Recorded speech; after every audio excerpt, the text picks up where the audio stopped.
ನಾವು ಇಂದಿನ 2 ಎಪಿಸೋಡ್ಗಳಲ್ಲಿ ಫ್ಲೀಗಳಿಂದ ನಾಯಿಗಳಿಗಾಗುವ ತೊಂದರೆ ಮತ್ತು ಅದರ ಲೈಫ್ ಸೈಕಲ್, ಬ್ರೀಡಿಂಗ್ ಮತ್ತು ಐಡಿಂಗ್ ಪ್ಲೇಸ್ಗಳ ಬಗ್ಗೆ ತಿಳ್ಕೊಂಡ್ವಿ. ಈ ವಿಡಿಯೋದಲ್ಲಿ ಅದರ ಸೊಲ್ಯೂಷನ್ ಬಗ್ಗೆ ತಿಳ್ಕೊಳ್ಳೋಣ.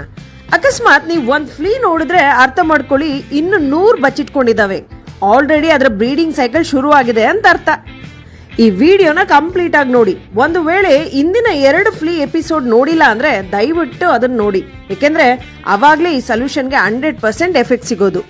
ಫ್ಲೀ ಅಂದ್ರೆ ಚಿಗಟೆ ಅಂತ ಕನ್ನಡದಲ್ಲಿ ಹೇಳ್ತಾರೆ.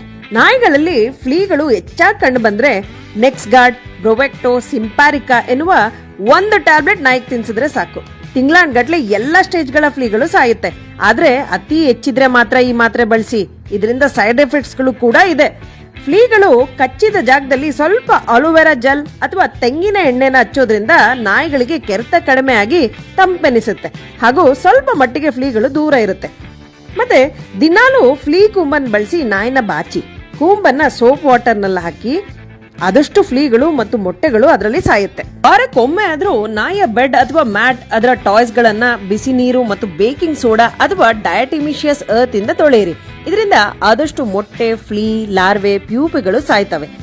ಆಪಲ್ ಸೈಡರ್ ವಿನೆಗರ್ನ 1:1 ಅಂದ್ರೆ 1 ಕಪ್ಗೆ 1 ಕಪ್ ನೀರ್ನ ಬೆರೆಸಿ ನಾಯಿಯ ಮೇಲೆ ಸ್ಪ್ರೇ ಮಾಡೋದ್ರಿಂದ ಫ್ಲೀಗಳು ದೂರ ಇರುತ್ತೆ. ನಿಮ್ ಮನೆಯಲ್ಲಿ ಸಪೋಸ್ 2 ನಾಯಿ ಇದ್ದು 1 ನಾಯಿಯಲ್ಲಿ ಫ್ಲೀಗಳು ಕಂಡು ಬಂದ್ರೆ ನೀವು 2 ನಾಯಿಗೂ ಟ್ರೀಟ್ಮೆಂಟ್ ಮಾಡೋದು ಅತ್ಯವಶ್ಯಕ.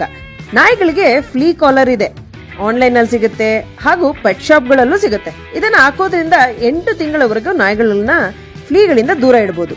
ಈ ಟ್ರೀಟ್ಮೆಂಟ್ ಅವಧಿಯಲ್ಲಿ ಆದಷ್ಟು ಬೇರೆ ಪ್ರಾಣಿಗಳಿಂದ ಅಥವಾ ಬೇರೆ ನಾಯಿಗಳಿಂದ ದೂರ ಇಡೋದು ಉತ್ತಮ, ಏಕೆಂದ್ರೆ ಈ ಫ್ಲೀಗಳು ಅಲ್ಲೋಗಿ ರಕ್ಷಣೆ ಪಡೆಯುತ್ತೆ. ತಿಂಗಳಿಗೊಮ್ಮೆ ಆದ್ರೂ anti tick and flea shampoo ಇಂದ ಸ್ನಾನ ಮಾಡಿಸೋದು ಉತ್ತಮ. ಹಾಗಂತ ವಾರಕ್ಕೊಮ್ಮೆ 15 ದಿವಸಕ್ಕೊಮ್ಮೆ ಮಾಡಿಸಬಾರ್ದು, ಯಾಕೆಂದ್ರೆ ಹೆಚ್ಚು ಕೆಮಿಕಲ್ ಶಾಂಪೂ ಬಳಸಿ ಸ್ನಾನ ಮಾಡಿಸೋದ್ರಿಂದ ನಾಯಿಗಳ ಕೂದಲು ಹೊರಟಾಗಿ ಫಾಲಿಕಲ್ ನಲ್ಲಿರುವ ಆಯಿಲ್ ಕಂಟೆಂಟ್ ಹೊರಟೋಗಿ ಸ್ಮೆಲ್ ಬರೋಕ್ ಶುರುವಾಗುತ್ತೆ. 3 ತಿಂಗಳ ಪ್ಲಾನ್ಗೆ ಸ್ಟಿಕ್ ಆನ್ ಆಗಿ, ಏಕೆಂದ್ರೆ ಒಂದು ಫ್ಲೀ ಜೀವಿತಾವಧಿ 3 ತಿಂಗಳು ಮಾತ್ರ. ಅದರಿಂದ ಈ 3 ತಿಂಗಳು ಹೆಚ್ಚು ಕಾಳಜಿ ವಹಿಸಿ ಈ ಫ್ಲೀ ಸಂಪೂರ್ಣವಾಗಿ ನಿರ್ಮೂಲನೆ ಮಾಡಿ.